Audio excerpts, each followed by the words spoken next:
नमस्कार, good evening, बहुत स्वागत है आप सबका। आप देख रहे हैं न्यूज़ डिकोड, खबरों का महाबुलेटिन। आपके साथ मैं हूं पुनीत पाठक।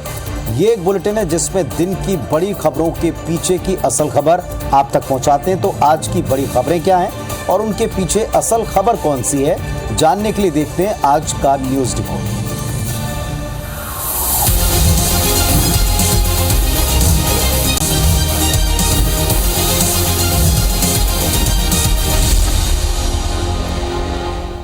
हर दिन हम इस बुलेटिन की शुरुआत करते हैं किसी बड़ी खबर से, सबसे बड़ी तस्वीर से, लेकिन आज इस बुलेटिन का आगाज, इस डिकोड का आगाज हम कर रहे हैं अपने देश के संविधान की प्रस्तावना से। आप सोचेंगे कि आखिर आज संविधान दिवस नहीं है, ना गणतंत्र दिवस है, ना स्वतंत्रता दिवस। तो फिर सवाल यह कि हम आपको भारतीय संविधान की प्रस्तावना आज सबसे पहले क्यों दिखा रहे हैं? जवाब हम आपको देंगे और इस जवाब के साथ आपको एक वीडियो दिखाएंगे, लेकिन उसे डिकोड करें इसके पहले हमारे अद्भुत देश के बेमिसाल संविधान की असाधारण प्रस्तावना को एक बार अवश्य याद करें, देखें और सुनें।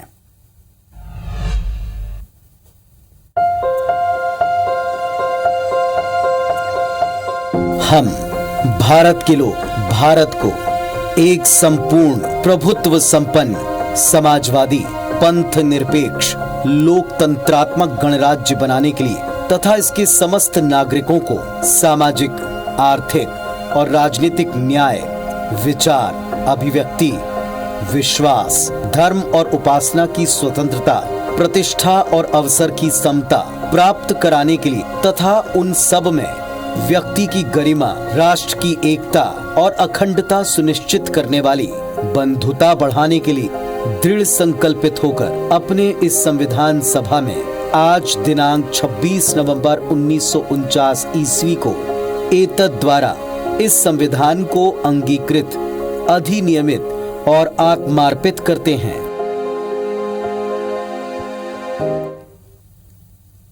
तो जिससे हमारा देश चलता है, जो दुनिया का सबसे बड़ा और मजबूत लोकतंत्र है, उस संविधान की प्रस्तावना को आपने सुना, जिसमें समता समानता की बात है, भेदभाव विहीन लोक नीति का संकल्प जिसमें हम आम जन को दिलाते हैं। अब आपको वो वीडियो दिखाएंगे जिसका जिक्र हमने पहले ही किया था। वीडियो देखिए जो महज 52 सेकंड का है, लेकिन आपको हमको सोचने पर मजबूर करता है। ये वीडियो कांग्रेस के अधिकृत ट्विटर अकाउंट से ट्वीट किया गया है। अगर हम ओबीसी की बात करते हैं, दलितों की बात करते हैं, हिंदुस्तान के लोगों की बात करते हैं, तो सबसे बड़ा सवाल क्या है कि किसकी कितनी आबादी है। हम जानते हैं कि हिंदुस्तान की सरकार में सेक्रेटरीज अगर आप देखें तो दलित, आदिवासी और ओबीसी वर्ग से सिर्फ 7% आते हैं। हिंदुस्तान में ओबीसी कितने हैं, आदिवासी कितने हैं, दलित कितने हैं? अगर हम धन बांटने की बात करें, अगर हम सत्ता बांटने की बात करें, तो पहला कदम ये होना चाहिए कि भैया किसकी कितनी आबादी है। यूपीए ने, कांग्रेस पार्टी ने 2011 में कास्ट बेस्ड सेंसस किया। पूरे देश की जातियों का डेटा उस सेंसस में है। तो मोदी जी, कास्ट सेंसस का डेटा आप रिलीज कीजिए, देश की जनता को पता लग जाए। आपने ओबीसी की बात की, देश को दिखा दीजिए देश में कितने ओबीसी हैं, फिर बात करते हैं ओबीसी का अपमान कौन करता है। तो राहुल गांधी का वीडियो है, किस बारे में है ये भी आपने देख लिया। वीडियो आप देख सुन समझ चुके हैं, संभवतः आपने पहले ही देख लिया होगा। कांग्रेस की आधिकारिक साइट के ऊपर ये पिंड वीडियो है। राहुल गांधी पूरे जोशो खरोश के साथ जातिगत जनगणना की मांग इसमें करते सुनाई और दिखाई पड़ रहे हैं। सवाल ये कि आखिर राहुल गांधी की इसके पीछे क्या पॉलिटिक्स है, इसे डिकोड करना आज बहुत जरूरी है। कांग्रेस पार्टी ने जो वीडियो जारी किया वो 52 सेकंड का है। उसमें राहुल गांधी कुछ सवाल पूछते दिख रहे हैं। उसमें अहम सवाल है कि देश में किस वर्ग की कितनी आबादी है, वो ये देश की सरकार से पूछ रहे हैं, देश को बताने के लिए कह रहे हैं।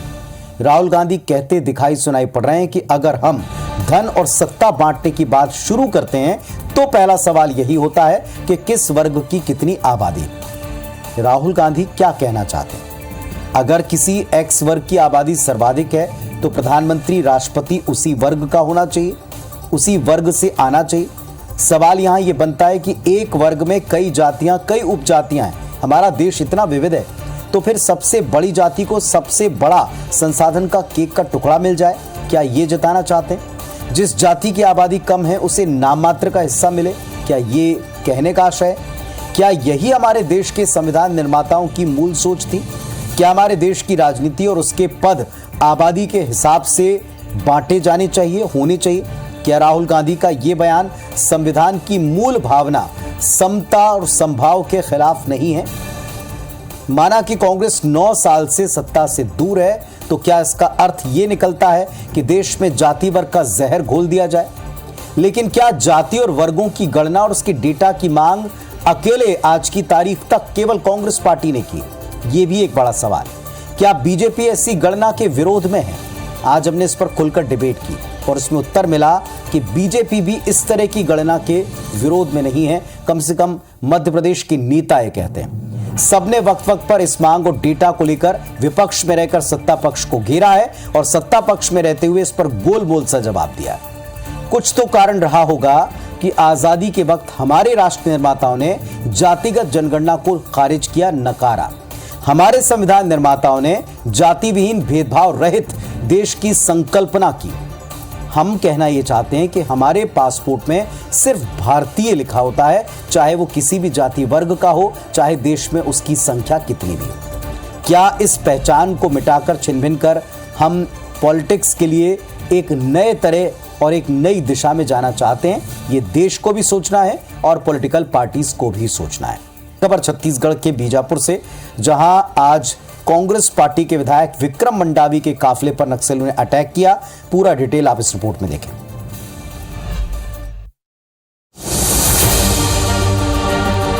गोलियों के निशान से क्षतिग्रस्त इस कार को देखिए। ये कार छत्तीसगढ़ के बीजापुर विधानसभा से कांग्रेस विधायक विक्रम मंडावी के काफिले में शामिल थी। मंगलवार को विधायक मंडावी के काफिले पर दोपहर के बाद नक्सलियों ने सीधे हमला किया। जिस वाहन में जिला पंचायत सदस्य पार्वती कश्यप बैठी थी, उस वाहन में गोलियां लगी। राहत की बात यह कि काफिले के सभी लोग सुरक्षित हैं। मामला बीजापुर के गंगालूर थाना क्षेत्र का है। विधायक विक्रम मंडावी जिला पंचायत सदस्य समेत कांग्रेसी नेता गंगालूर गए थे, जहां मंगलवार को साप्ताहिक हाट बाजार में नुक्कड़ सभा का आयोजन किया था। लौटते वक्त पद्देड़ा गांव के नजदीक नक्सलियों ने चलते वाहनों पर फायरिंग की। हालांकि सभी वाहन वहां से सुरक्षित निकल गए। दरअसल विधायक विक्रम मंडावी पिछले कई दिनों से अपने विधानसभा क्षेत्र में अंदरूनी इलाकों के दौरे पर हैं। विधायक के काफिले में करीब 10 से 15 गाड़ियां थी। सबसे बड़ी राहत की बात यह रही कि साहब किसी नेता को, कार्यकर्ता को, कर्मचारी को कोई नुकसान नहीं हुआ, किसी को कोई गोली नहीं लगी। लेकिन नक्सलियों के इस हमले ने कई सवाल जरूर खड़े कर दिए। आज इनको हम एक बार फिर डिकोड करते हैं। हर नक्सल वारदात के बाद इस सवालों का सामना आप और हम और पूरा सिस्टम करता है। सरकार के नक्सली उन्मूलन के दावे को मंगलवार को इस नक्सल हमले ने कटघरे में खड़ा कर दिया। टाइमिंग देखिए आप, जिस टाइम पर सारे दलों का फोकस बस्तर में हो, उस समय पर अगर ये हमला महज मुख्यालय से 8 किलोमीटर दूर सवाल उठाता है। सरकार नक्सलियों पर अंकुश लगाने का दावा करती है, तो यहाँ सबसे पहला सवाल ये कि कैसे नक्सलियों की इतनी हिम्मत हो गई कि सत्ताधारी दल के विधायक के काफिले पर मुख्यालय के महज 8 किलोमीटर के दायरे में अटैक कर रहे हैं। सवाल इंटेलिजेंस पर भी उठा कि क्या इंटेलिजेंस फेल्यूर हो रहा है या इंटेलिजेंस का हम लापरवाही पूर्वक इस्तेमाल कर रहे हैं।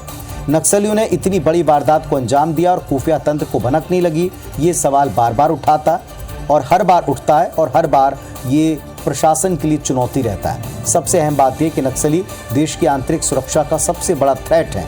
हर सरकार इसे कहती और मानती है। जब जब भी आपने हल्के में सूचनाओं को लिया है या हल्के में सूचनाओं के तंत्र को लिया है, तब तब बड़ी वारदातें हुई हैं।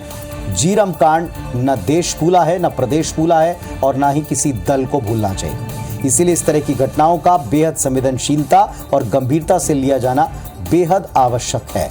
अब देखते हैं कि इस पूरे मामले में क्या फैक्ट्स गृह मंत्री सामने रखते हैं या पुलिस के सामने आते हैं।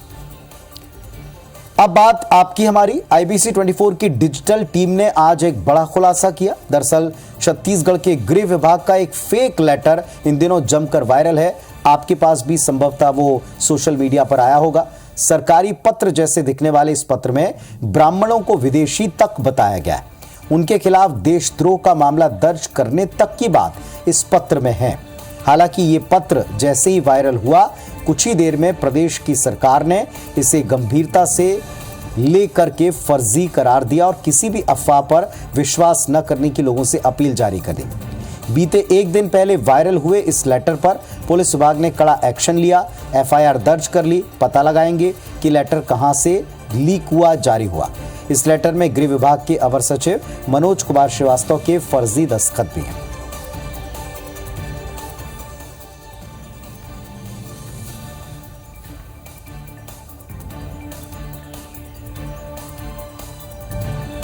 तो IBC 24 की डिजिटल टीम ने एक फेक न्यूज का पर्दाफाश किया जो हमारे समाज के प्रति जिम्मेदारी का प्रतीक है। इस फेक वायरल लेटर के पीछे की मंशा को अभी हम डिकोड कर रहे हैं। एक बात आपको समझनी पड़ेगी कि सोशल मीडिया, जिसको आप हिंदी में सामाजिक माध्यम कहते हैं, आज की तारीख में ये बहुत असामाजिक काम भी कर सकता है, कई बार करता है। समाज के फ्रिंज एलिमेंट सोशल मीडिया का इस्तेमाल समाज में वैमनस्यता फैलाने के लिए, टारगेट करने के लिए भी करते हैं। और ऐसे में किसी भी सोशल मीडिया पोस्ट पर आंख बंद करके भरोसा कृपया ना करें। भ्रामक पोस्ट को फॉरवर्ड बिना जानकारी के ना करें। किसी भी धर्म, जाति, समुदाय के खिलाफ की जाने वाली पोस्ट अगर आपके पास आती है, 100 दफा उसको वेरीफाई करें। समाज में सद्भाव सबसे इंपॉर्टेंट रखता है। इसकी जिम्मेदारी बतौर नागरिक आपकी हमारी भी उतनी है जितनी एक्सपेक्टेशन आप पुलिस से करते हैं, मीडिया से करते हैं, बाकी लोगों से करते हैं। और जो लोग ऐसा कर रहे हैं उनका धरा जाना, उनका पकड़ा जाना, उनका सामने लाया जाना बेहद जरूरी काम है, जो संभवतः पुलिस आज नहीं तो कल जरूर करेगी। अब बात आरएसएस प्रमुख मोहन भागवत के जबलपुर दौरे की। इस दौरान उन्होंने आज एक बड़ा बयान दिया। भागवत वैसे भी जब भी कुछ कहते हैं वो बड़ा बन जाता है। जात पात की भावना को 1000 साल पुराना बताया। कहा कि भारत को नीचा दिखाने वाले भड़काने का प्रयास करेंगे और समाज की शांति में कुंठा का भाव अब खत्म करना पड़ेगा। क्या क्या उन्होंने महत्वपूर्ण तरीके से कहा है, इसको आप भी जरा ध्यान से सुने। ये लोगों को जात पात की दृष्टि से देखने की, ऊंच नीच की दृष्टि से देखने की ये जो दृष्टि है, ये दृष्टि की आदत हजारों साल की हो गई, अपने आप की आदत बनी। ये जो 1000 वर्ष की बीमारी है सबको लगी है। इसलिए अपने घर वालों को मैं समझाऊं,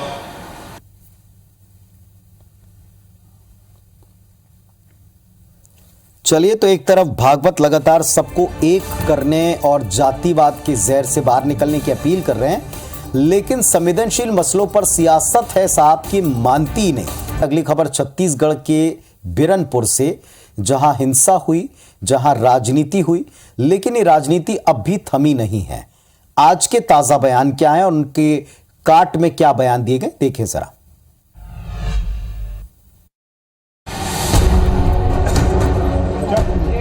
मंगलवार का दिन एक बार फिर बिरनपुर की घटना के नाम रहा। वजह थी मुख्यमंत्री भूपेश बघेल का मंगलवार को बेमेतरा के ग्राम सलधा का दौरा करना। यहाँ वो पंचकुंडी, रुद्र महायज्ञ और शिव पुराण कथा में शामिल हुए।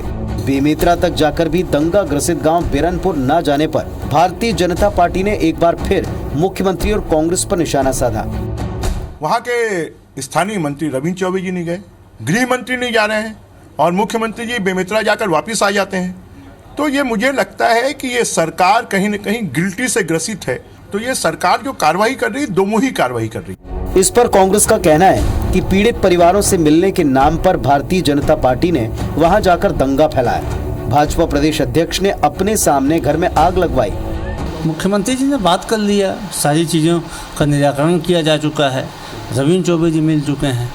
तो भारतीय जनता पार्टी के नेता गए तो थे ना दंगा फैलाने के लिए, और 10 किलोमीटर दूर जब उनके काफिले को रोका गया तो अपने सामने उन्होंने एक मकान में आग लगवाया था। ये बात तय है कि मुद्दा बेहद संवेदनशील है और इस मसले पर बयान देने से पहले पक्ष विपक्ष दोनों को गंभीरता से विचार करनी चाहिए। सबसे बड़ी बात यह कि जहां की जनता खुद पक्ष और विपक्ष उसकी राजनीति को देख रही है, तो इसका डिकोड हम उन पर छोड़ते हैं कि शांति के लिए वहां जो व्यवस्थाएं कायम की जा रही हैं, जो व्यवस्थाएं इतने दिनों में बनाई गई हैं, वो उचित है या पहुंचकर मर्म लगाने की जो मांग है, इस मांग का वो समर्थन करते हैं, ये जनता पर हम छोड़ते हैं। आज की न्यूज डिकोड में इतना ही। कल फिर से खबरों को डिकोड करने के लिए इसी मंच पर, इसी वक्त पर मुलाकात होगी। अपना और परिवार का ख्याल रखिए। तब तक नमस्कार, शुभ रात्रि।